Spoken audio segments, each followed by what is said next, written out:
Bueno, vale, mi nombre es Winnie Citón. Quiero darle la bienvenida a los participantes, a los autores que nos acompañan para participar de este conversatorio, así como al público asistente. A mí me va a tocar un poco moderar el día de hoy. El tema es nueva narrativa española, nuevas tendencias de la escritura joven española y también puntualmente el proyecto 10 de 30. Es más o menos los temas de los que vamos a hablar el día de hoy.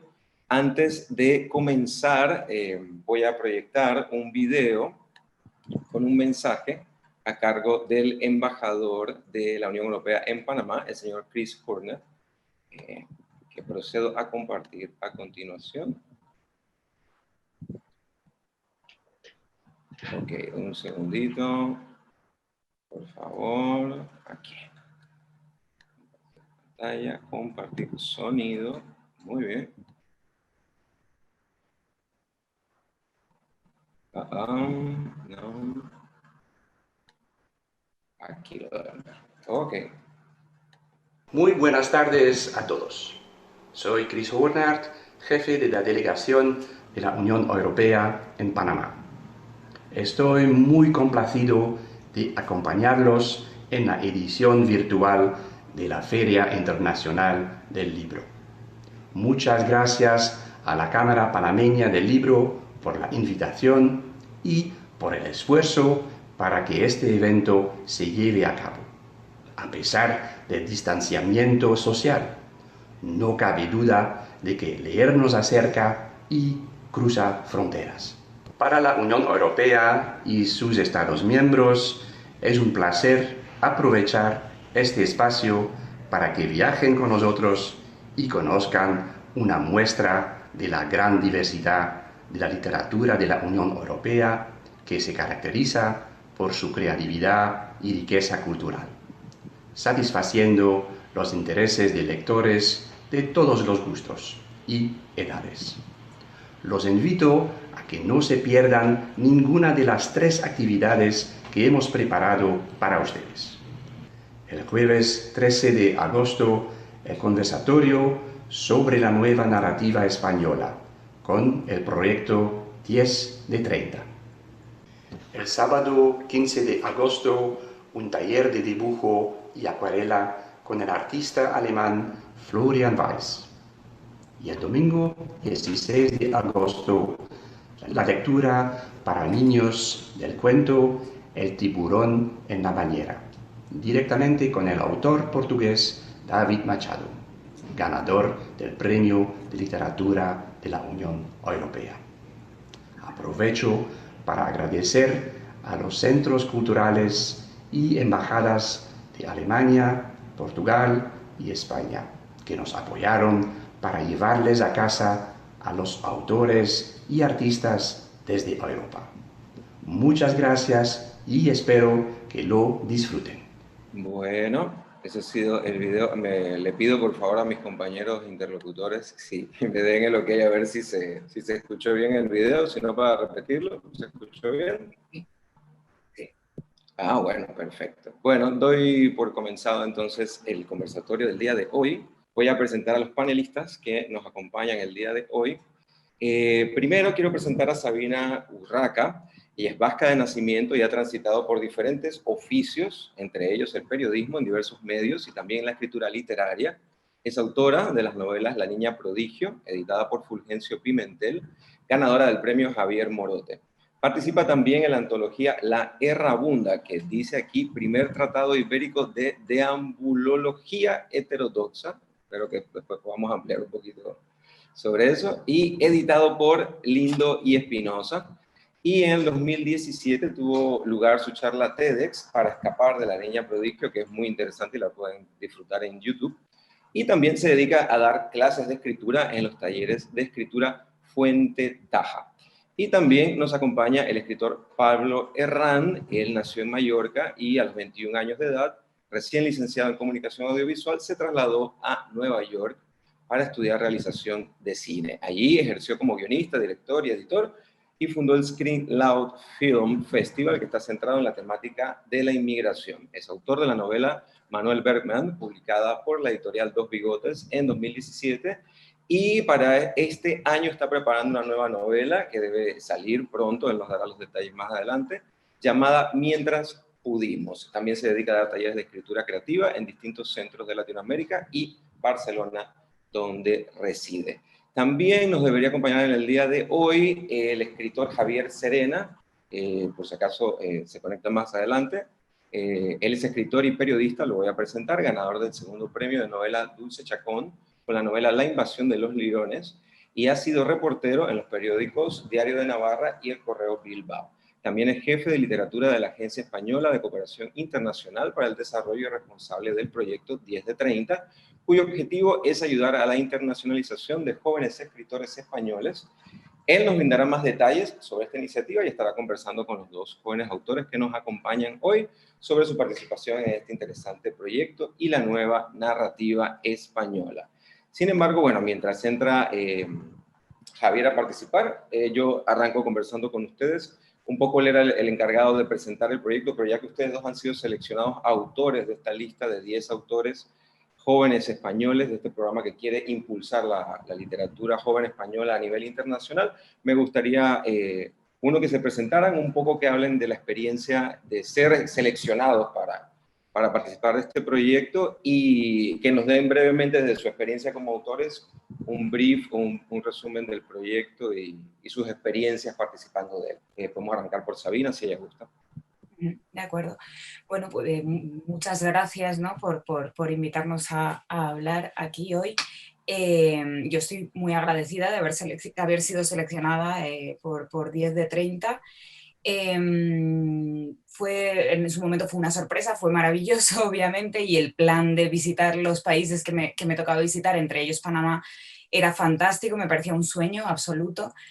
Sobre todo tener la oportunidad un poco de charlar o de hacer talleres participativos con más gente, me parecía muy interesante y bueno, pues como tantos otros proyectos por culpa de la pandemia quedó truncado, entonces bueno, la experiencia de primeras ha sido un poco, ¿no?, abrupta porque bueno, hubo una gran ilusión de inicio y luego de repente se cortó y esperemos que bueno, que en algún momento sea posible, ¿no? Pero vamos, para mí ha sido increíble también haber sido seleccionada, pues de repente justo que me acabo de leer un libro de Katisa Aguirre, Las Madres, ¿no?, que recomiendo muchísimo, y de repente pues me parecía increíble estar seleccionada junto a Katisa, ¿no? Me parecía algo fascinante. Entonces, bueno, pues eso, estoy ilusionada, pero no tanto como cuando comenzó el proyecto. Claro, es que tú eres la selección 2020, la selección de este año, y justo con todo esto se ha truncado un poco. Pero Pablo es la selección del año pasado, por lo que entiendo, y quizás nos pueda ampliar un poco cuál ha sido su experiencia, y también para que los participantes tengan ese detalle, ¿qué implica el programa? Una publicación, entiendo, breve, que tiene algún fragmento o un trabajo de ustedes. ¿Hay giras? ¿Qué implica un poco la participación de los autores en este proyecto 10 de 30, por favor? Sí, pues yo fui seleccionado el año anterior, por lo que tuve la suerte de que todavía no hubiese coronavirus y pude llevarlo a cabo. Y a mí, pues, bueno, implica que son 10 autores de entre 30 a 40 años, entonces se edita un libro con fragmentos de la obra de cada uno de ellos, tanto en español, en la lengua original, como la traducción al inglés. Y a cada uno de los autores les hacen como una pequeña gira por Latinoamérica, cada uno se va a un sitio diferente. A mí me tocaron los mismos países que le han tocado este año a Sabina, que fueron Panamá, Nicaragua y Costa Rica. Y entonces en cada uno de los países pues haces unos talleres de escritura y una presentación de tu novela, y aparte de tener la oportunidad de conocer los lugares y también pues llegar como a los medios. En Panamá me invitaron a un programa de televisión, en Costa Rica estuve en periódicos, o sea, como que la difusión es máxima casi. Entonces lo que supuso para mí fue un subidón de adrenalina, porque claro, en este oficio de la escritura es todo como un poco sin sentido, porque para escribir un libro pues te tienes que encerrar muchas horas durante mucho tiempo. Es como un oficio que va en contra de la vida como está establecida, no ganas dinero, necesitas una profesión paralela, tienes que estar como concentrado, esquivando distracciones, y luego una vez consigues publicarlo, que también es una fase muy complicada, de repente te encuentras con que apenas hay lectores, como que tu obra se queda en muy poco. Y que te den esa oportunidad de cruzar el charco y poder ampliar los lectores es como lo que quieres cuando estás escribiendo. Quieres que lo que escribes pues se lea, y cuanto a más gente llegas mejor. Entonces es pues lo que buscamos un poco, que es tan difícil de conseguir. Buenísimo. Antes de avanzar, quiero avisarle a los compañeros participantes, al público presente, que pueden compartirnos preguntas y respuestas, comentarios.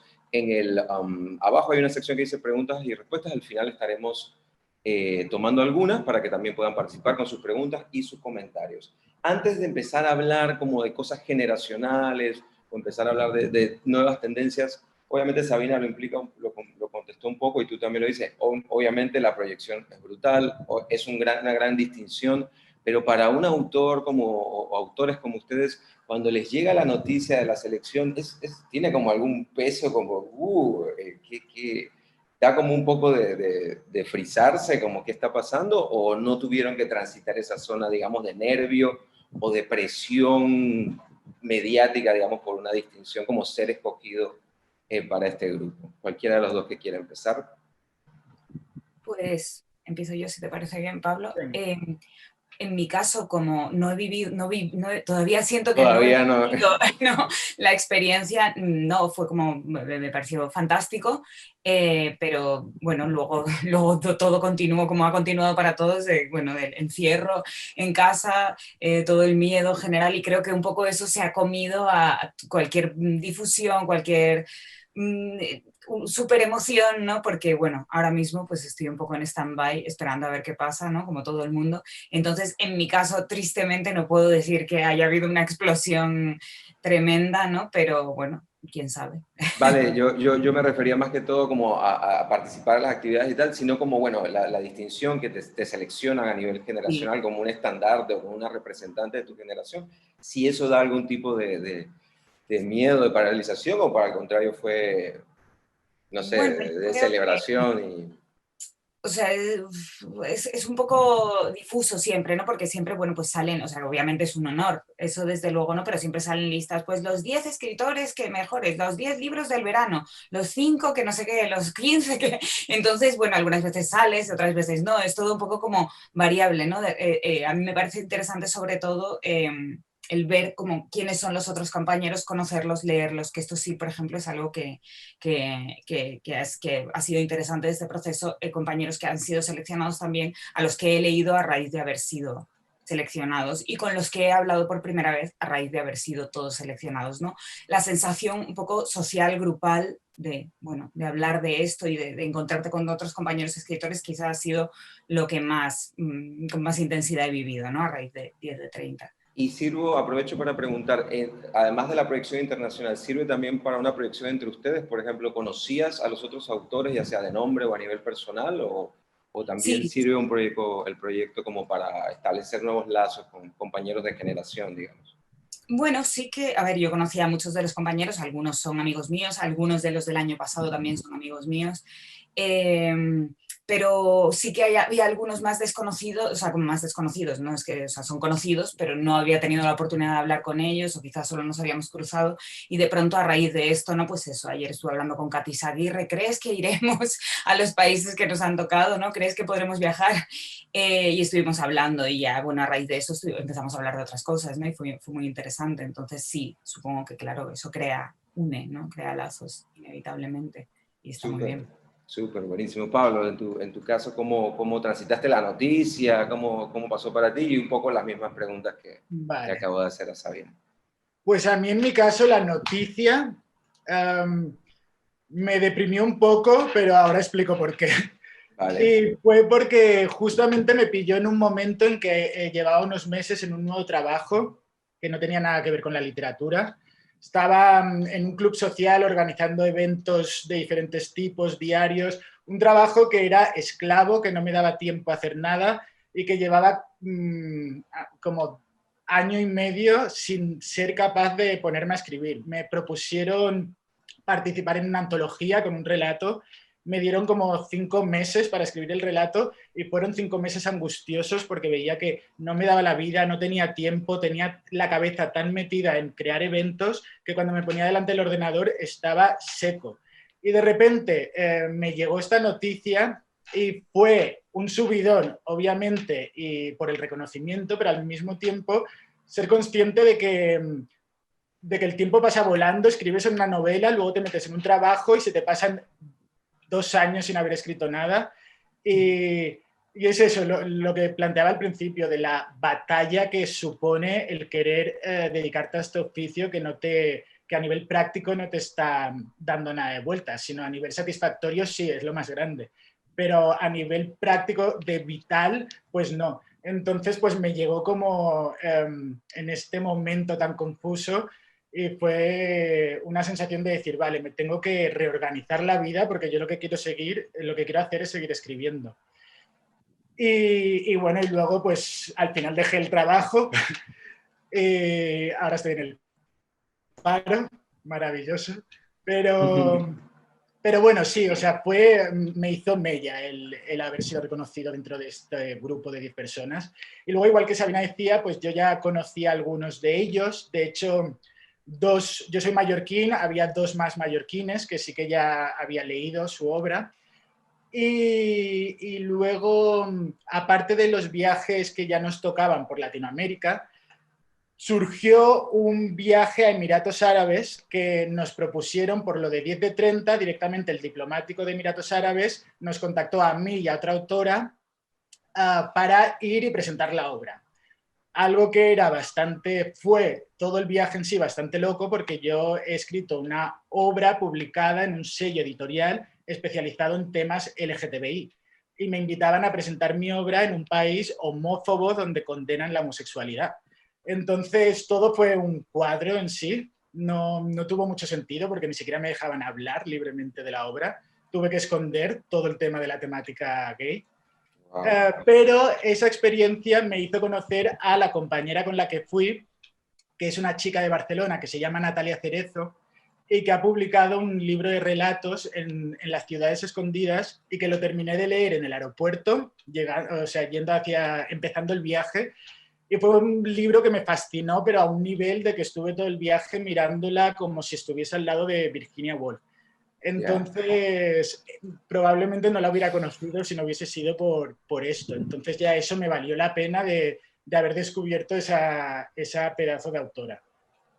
Interesante, qué interesante. Antes de entrar como a hablar de cosas que a veces pueden ser como muy abstractas o difusas, como dicen ustedes, de nuevas tendencias y ese tipo de cosas, ustedes, como autores de una cierta generación, sí pueden reconocer algún tipo de características parecidas, ya sean temáticas o en estilos o en formas de comunicación escrita que compartan como generación, porque luego son es un país muy amplio, ustedes son de regiones distintas, también por eso meterlos a todos como en una sola saco o voz puede ser un poco complejo, pero más allá de hablar de tendencias, si ustedes pueden reconocer quizás formas de escritura o temáticas o preocupaciones estéticas o estilísticas que sí sienten que al compartir con otros compañeros salen a relucir, digamos. Podemos ir contigo, Sabina.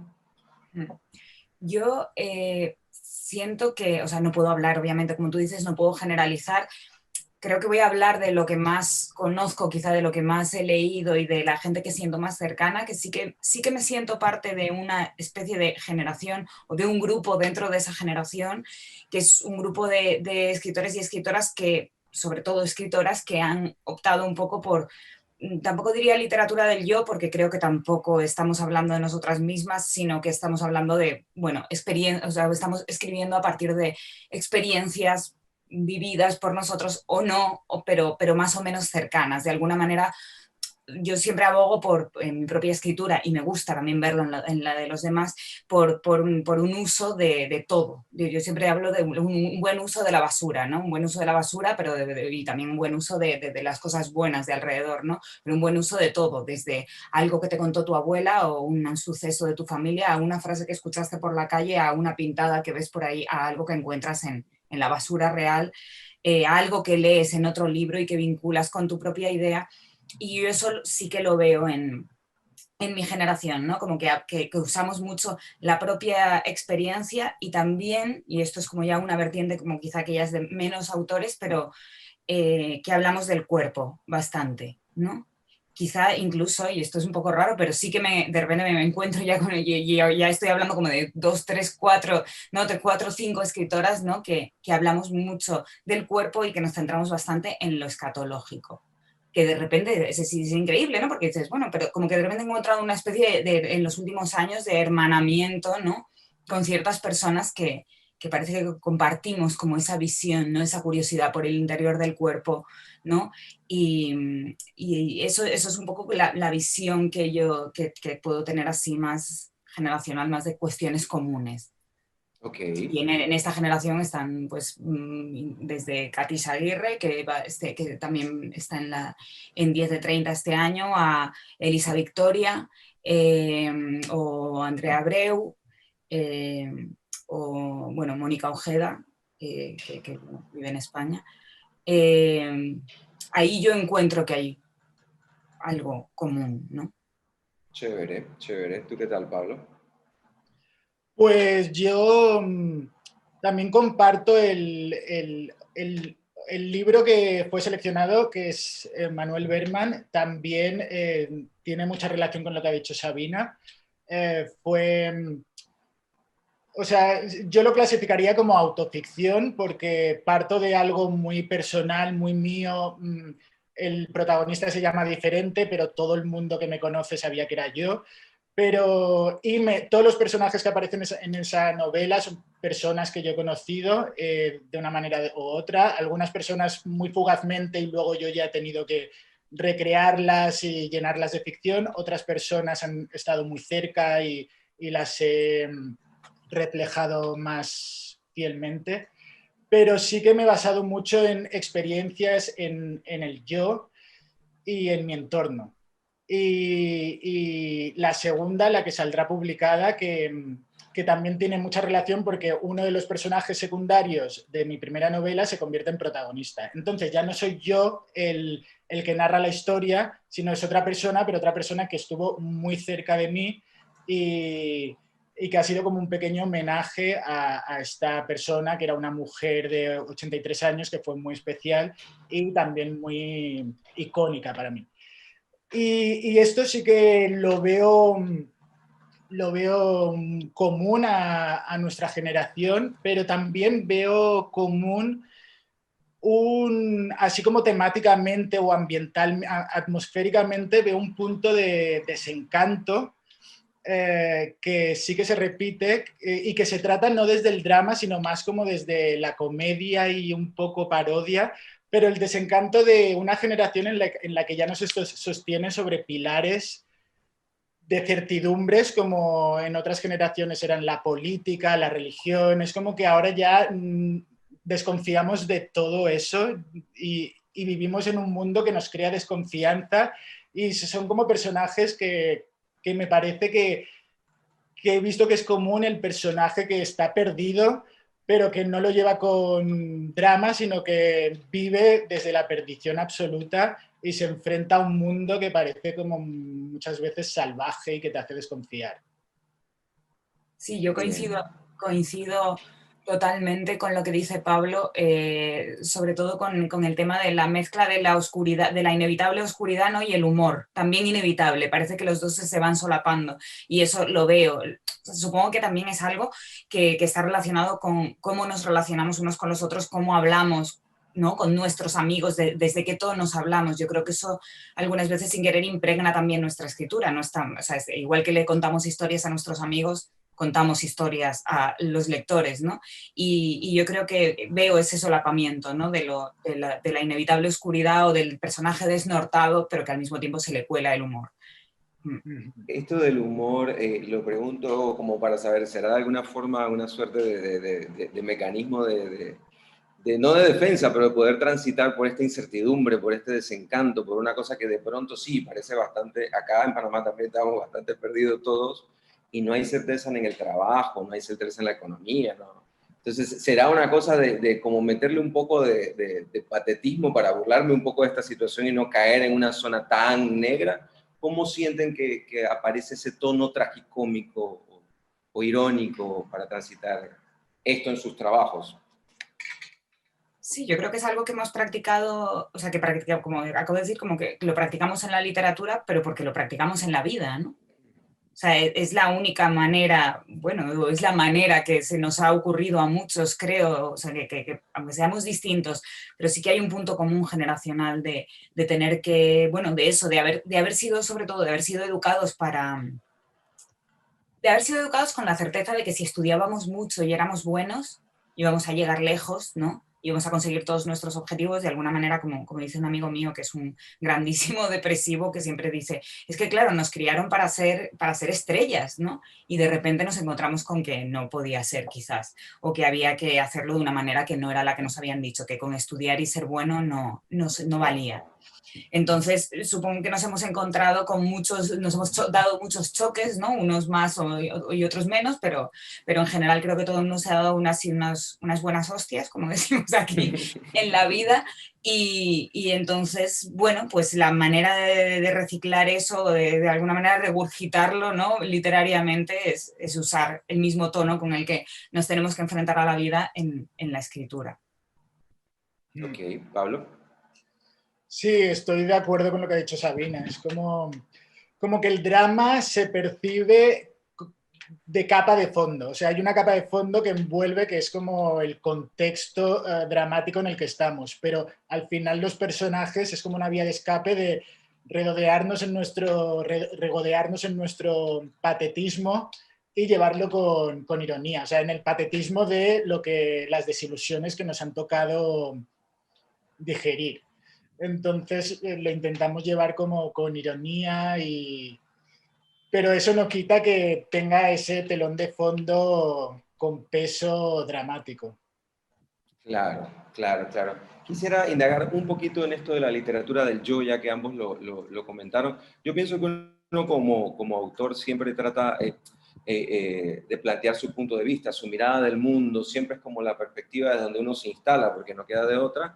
Y también tengo la sensación que en este siglo XXI la única forma de vanguardia, una palabra que no me gusta mucho, pero la única sensación de ser único es hablar desde uno, digamos, y desde ahí conectar con otras personas. Pero ya, si hablamos como de literatura del yo o de tomar ciertos aspectos de la autobiografía o de cosas que a uno le pasaron, en ambos casos, ¿es algo que pasó o es algo que empezaron como a agenciar desde esa vivencia para tomarlo intencionalmente o fue algo que les ocurrió y desde ahí lo tomaron y empezaron a crear a partir de este estímulo, digamos? Si quieres, voy contigo, Pablo. Pues esto es algo que mis amigos, gente que tengo en el entorno, muchas veces me lo dicen como que se creen que yo vivo buscando historias que contar. Y no es así porque sería una locura vivir la vida así, sería como vivir superficialmente, porque necesitas sentir la vida y luego lo que te ha calado, lo que te ha parecido interesante o te ha dejado marca es sobre lo que luego quieres escribir. Pero ir buscando historias para tener material para escribir una novela sería quedarse en la superficie de todo. Entonces yo creo que de aquello que te va pasando, luego lo masticas y le sacas partido incluso de las cosas más minúsculas y la inflas de... Yo muchas veces, o sea, no soy totalmente fiel a la realidad y me baso en algo que me ha pasado, en esa sensación que me transmitió, pero luego al trasladarlo al papel lo inflo de ficción para que funcione acorde a la historia que estoy contando y también pues para muchas veces pues que no se queden las cosas tan sosas como me ocurrió en la vida real. Pero, pero no es una cuestión de ir así a la caza de personajes e historias, sino es más bien vivirlas intensamente. Y luego también yo en la literatura que consumo y cuando escribo me parece lo más importante es que transmitan verdad. A mí una novela que es como una trama trepidante y a ver a quién mató a este y el detective y tal, a la página 20 es como cierro el libro y no me interesa, porque cuando yo abro un libro lo último que me interesa casi es la trama. Lo que me interesa es como la sensación que me va transmitiendo los personajes, el narrador, y siempre es verdad, o sea, sensación de verdad, es cuando ahí me atrapa el libro, porque ya me hace vivir cosas que yo no he vivido. Y eso me parece lo más valioso de la literatura. Buenísimo. ¿Sabina?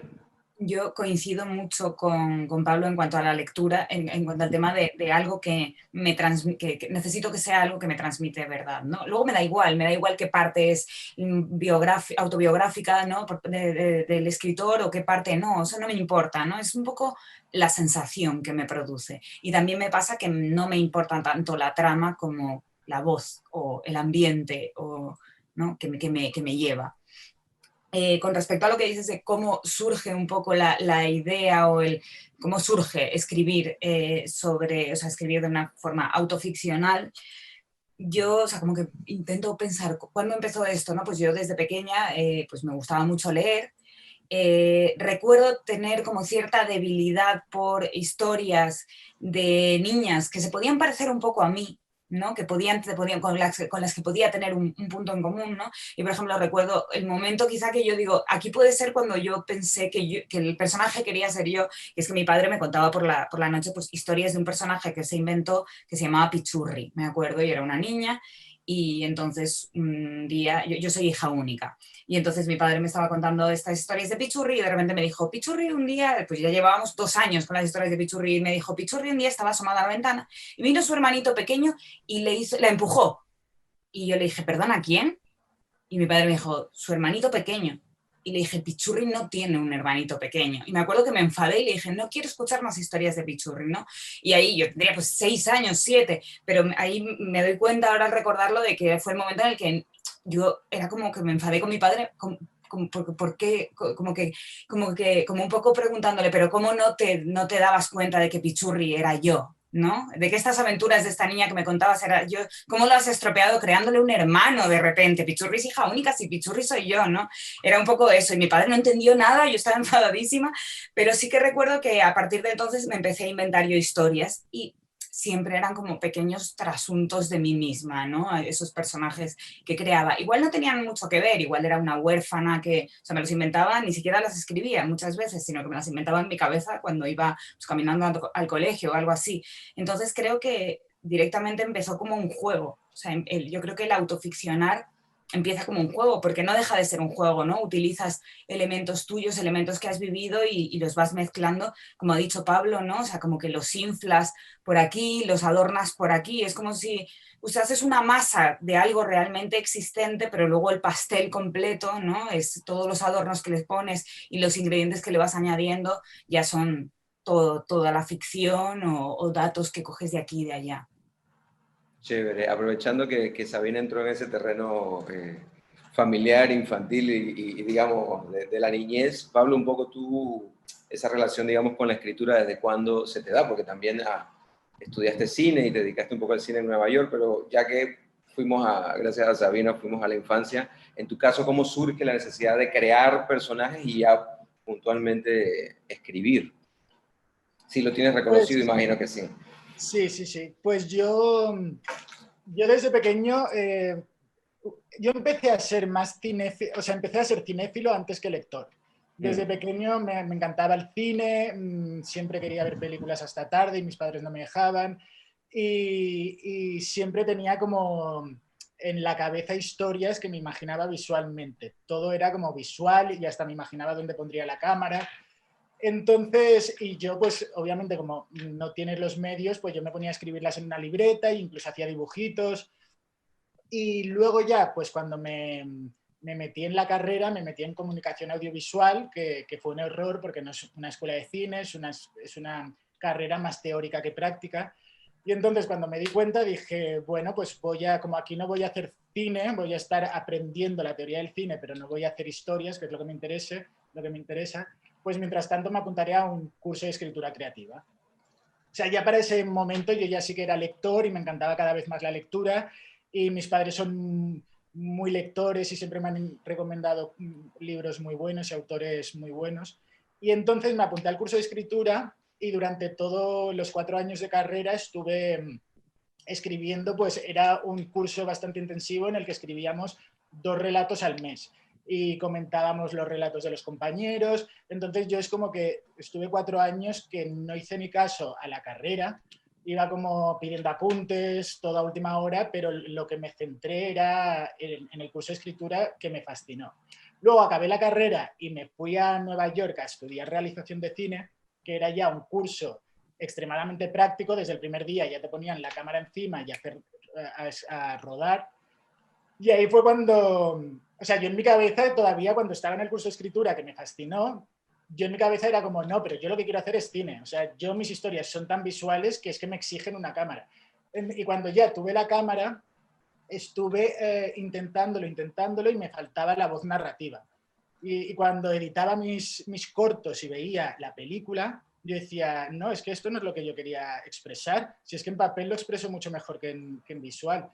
Y eso me costó aceptarlo, porque era algo que yo había luchado y que tenía en la cabeza durante mucho tiempo. Y cuando acabé el curso todavía estuve un par de años haciendo cortos, ahorrando para poder hacer una producción, pero ningún corto me creó satisfacción, sino todo lo contrario. Me ponía muy triste cuando ya tenía el corto completo, porque veía que no era la idea que yo tenía, no se correspondía para nada la idea que yo tenía en la cabeza con lo que yo veía.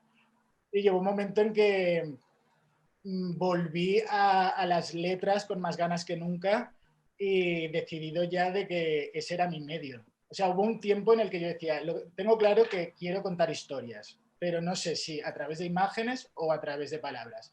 Y ya cuando me decidí fue cuando empecé a enfocar realmente y a sentirme contento y seguro del camino que había elegido. Qué chévere, qué interesante. Antes de avanzar, le recuerdo a la gente que nos acompaña que pueden dejar sus preguntas, comentarios y al final escogeremos algunas. Quería no dejar pasar el tema, me gustaría antes de cerrar hablar de sus obras y de sus trabajos, pero por no dejar un poco el tema de lo de las nuevas tendencias y la literatura y tal, ya no tanto desde lo generacional, sino digamos un poco lo que está pasando con literatura, nuevas tendencias de literatura española, digamos, si ustedes, hay algo que puedan reconocer como una nueva tendencia, quizás ya en autores que son referentes de ustedes, pero que se están mudando hacia algo nuevo, que está pasando nuevo, o incluso más jóvenes, y si fuese el caso o no, también sé que han compartido nombres y libros de otros autores, pero quizás para los que nos ven en este momento, mira, esto sí que es nuevo, esto me sorprendió, esto me parece que va por algún lugar, si podemos tener como referencias de cada quien para no dejar por alto, digamos, ese tema. Si quieres, vamos contigo, Sabina. Pues bueno, yo es una tendencia que veo así como que despunta un poco. Voy a barrer un poco para casa, o sea, voy a hablar de un libro que es importante para mí porque lo he editado yo este año, he sido editora residente en una editorial de Sevilla, Barrett, y he editado un libro que se llama Panza de burro, de Andrea Abreu, que era alumna mía de talleres de escritura, y fue un libro un poco propuesto, ¿no? A partir de algún texto que ella había creado. Y lo curioso o sea, esto lo cuento porque lo curioso de la narrativa de Andrea, de lo que empezó a escribir en mi taller y de lo que a mí me pareció que podía transformarse en un libro, y lo ha hecho, ¿no? Ahora es una novela, Panza de burro, es la voz, que bueno, no es nada nuevo porque lo han hecho muchos escritores. De hecho, el referente más potente quizá de Andrea es Rita Indiana.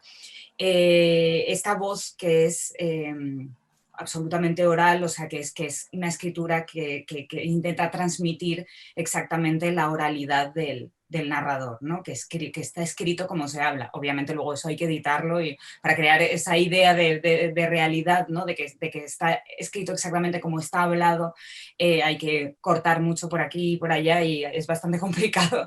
Pero yo estoy viendo, a raíz de la aparición de Panza de Burro y de muchas entrevistas que hemos dado, ¿no? Las dos juntas o de presentaciones del libro, me he dado cuenta de que de pronto hay muchos autores que ya no crean esas historias en las que yo veía cierta tendencia a estas historias antes, que parecía que no sucedían en ningún lugar. Ahora de pronto es importante, de alguna manera casi lo folclórico, ¿no? El lugar exacto desde el que hablas, la oralidad, el habla, el acento, ¿no? El acento obviamente no se puede transmitir, parece que no se puede transmitir en la literatura, pero sí se puede, ¿no? La jerga de los lugares, como que de alguna manera veo que hay mayor libertad, veo que se habla mucho más de lo rural, veo que se habla mucho más desde un sitio concreto, ¿no? Y pienso, por ejemplo, en Voz de Vieja de Elisa Victoria, está escrito desde Sevilla, el año después de la Expo 92, ¿no? Entonces, como que me parece importante esto, como que la gente ya no habla desde un no lugar, la gente habla desde un lugar que conoce, ¿no? Que recuerda y lo explota. Es un poco, pues también entra dentro del tema de la autoficción. Igual son otros personajes, pero tú tomas el lugar que tienes, lo que conoces, el ambiente, el habla, y lo explotas al máximo. Eso es algo, es un camino que veo que se está abriendo y que me parece muy interesante. Interesante. Pablo.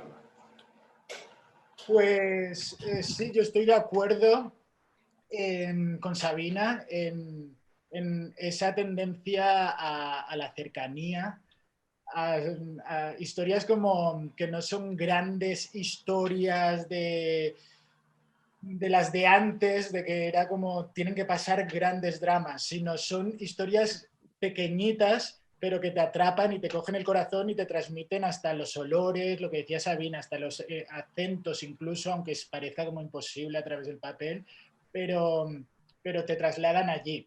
Y no es tanto pues el drama que te vaya a contar, sino el pequeño universo en el que te vaya a meter.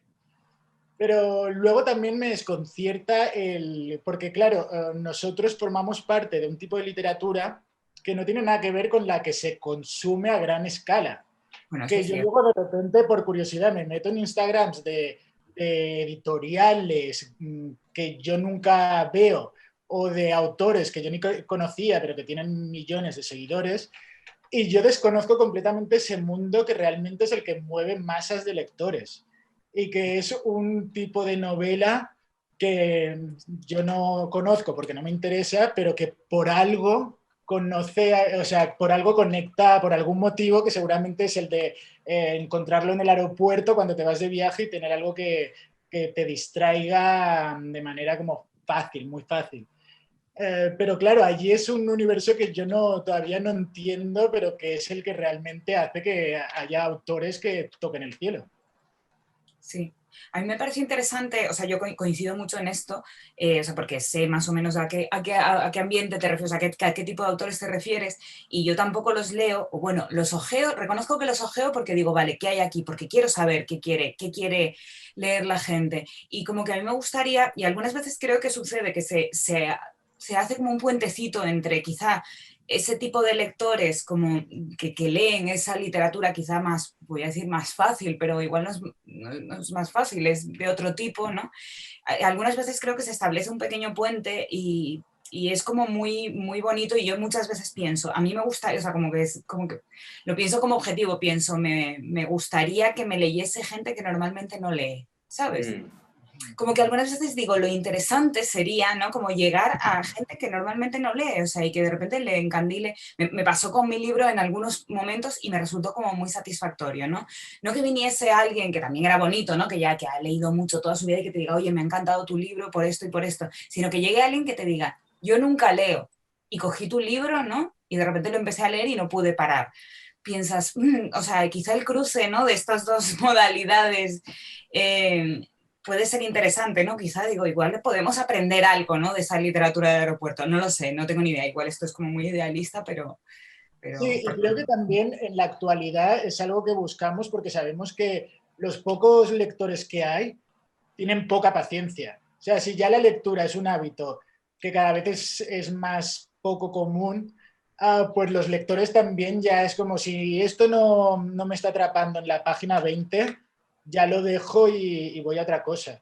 Entonces sí que cada vez tenemos más presente el que, no el que les tienes que gustar inmediatamente y ya entrar en una trama, pero que sí que estamos con unos lectores que mayoritariamente son poco pacientes o que te van a dar la oportunidad justa. Interesante. Chicos, ya me dan el aviso de que nos quedan 5 minutos. Yo quisiera, antes de cerrar, porfa, Sabina, que nos hables brevemente de Las Niñas Prodigio y dónde pueden los lectores encontrarla, ya sea edición online o comprarla. Y lo mismo, Pablo, bueno, ya tú viniste a presentar el año pasado, pero igual me parece interesante que nos hables de tu primera novela y el libro que estás por lanzar este año, a ver dónde lo pueden conseguir los lectores y los participantes que nos escuchan aquí en el conversatorio. Sabina.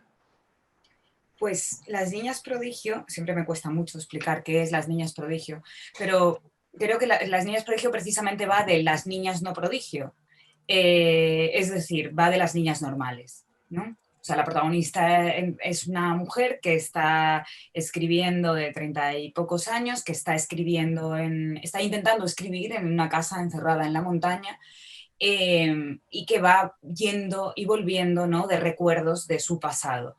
Un pasado que siempre ha estado marcado por el intento de ser genial, de trascender, de ser como esas niñas prodigio que ella veía en la televisión. Esas niñas y niños prodigio también los hay. Pero en realidad lo que hace es ir a su pasado y recordarse tanto a sí misma, ¿no?, en esas distintas edades, como a un montón de amigas, conocidas, vecinas suyas, ¿no?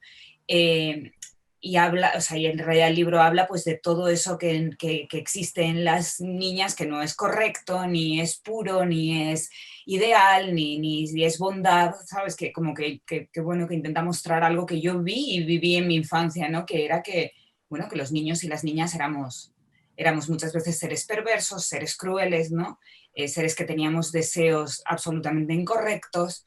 Y todo eso creo que bueno, se filtra un poco en todos estos recuerdos que esta mujer que narra, ¿no?, va contando de su vida. Intentar ser mejor para ti y para los demás, no ser mejor, ser la mejor, ¿no?, y no conseguirlo, y la frustración derivada de eso. Súper. Perdón que te corte. ¿Los lectores en Panamá pueden conseguirlo? ¿Hay una edición online que se pueda leer? Hay edición online, sí, solo tienen que poner Las Niñas Prodigio, Sabina Urraca, la editorial es Fulgencio Pimentel, y bueno, yo creo que con Las Niñas Prodigio, Sabina Urraca online podrán encontrarlo porque está en ebook en diversas plataformas, sí. Súper, buenísimo. Cuéntame, Pablo, de Manuel Berman, y también lo mismo de tu novela que sale este año, ojalá que sí, y cómo pueden los lectores panameños conseguirlas. Sí, pues para conseguirlo es lo mismo, está en ebook, entonces a través de la página web de la editorial, que es Dos Bigotes, pues sí que ya aparece el link que te lleva directamente a la página donde conseguirlo, pero si no, poniendo en Google Pablo Herrán, Manuel Berman online, ya supongo que te saldrá. Y bueno, de temática, pues es un chico español que se va a Nueva York con la idea de triunfar como guionista, pero en realidad como él lo que quiere es alejarse de todas las influencias que tiene en su propio terreno, en su país, con sus amigos, su familia, y encontrar su propia voz. Pero ¿qué pasa? Que nada más llegar a Nueva York se mete en una relación con un chico, y la novela empieza cuando lleva ya 2 años de relación y se da cuenta de que en vez de encontrar su voz exponiéndose solo a lo desconocido, ha recurrido a lo que tenía en su país, que era crearse una zona de confort y quedarse allí. Entonces entra en una crisis y el libro empieza cuando deja esta pareja y finalmente se lanza un poco al Nueva York, que lo he querido plasmar de la manera más alejada a la estampa neoyorquina. Yo estuve viviendo en Nueva York 8 años y entonces me dio tiempo a conocer el lado más cruel que la gente no tiene tan presente. El de los inmigrantes, el 98% de mi entorno eran inmigrantes, no eran neoyorquinos. Allí neoyorquinos hay muy pocos. Entonces es un poco sobre todo es una novela, aparte de la búsqueda personal y de encontrar su propia voz, que es el objetivo del protagonista, es una novela de personajes, de la gente que él se va encontrando durante esos 15 días, cada capítulo es un día, son 15 días un poco frenéticos en la vida de este personaje, y las personas que se van cruzando en su vida y que hacen un poco de reflejo sobre él mismo. O sea, él está como en esponja y va absorbiendo de todas esas personas con las que se rodea, que son desde prostitutas, o sea, hay un chapero, una prostituta, una que tiene una identidad falsa y que le lleva a él a hacerse una identidad falsa, una dramaturga de 85 años que está un poco loca. Entonces hay una serie de personajes de los que él se nutre y a través de ellos intenta encontrarse a sí mismo. El segundo libro, no sé si tenemos tiempo. Creo que ya nos están cortando, Vale, sí, 2:50. Les quiero agradecer, Sabina y Pablo, en nombre de la Feria del Libro, su tiempo y sus comentarios y su información tan vital, y a todos los que nos acompañaron, muchísimas gracias. Sorry que te corté, Pablo, pero ya no. No, un placer. De esta forma concluimos el conversatorio Proyecto 10 de 30 de la nueva narrativa española. Te recuerdo que aún tenemos más actividades durante el día de nuestro programa cultural. No olvides ingresar a nuestra página web www.filpanama.org para poder descargar el programa y disfrutar de otras actividades que la Feria del Libro Internacional del Libro tiene para ti. Hasta luego. Muchas gracias. Un placer. Hasta luego. Bye, bye. Chao, chicos, muchas gracias. Bye.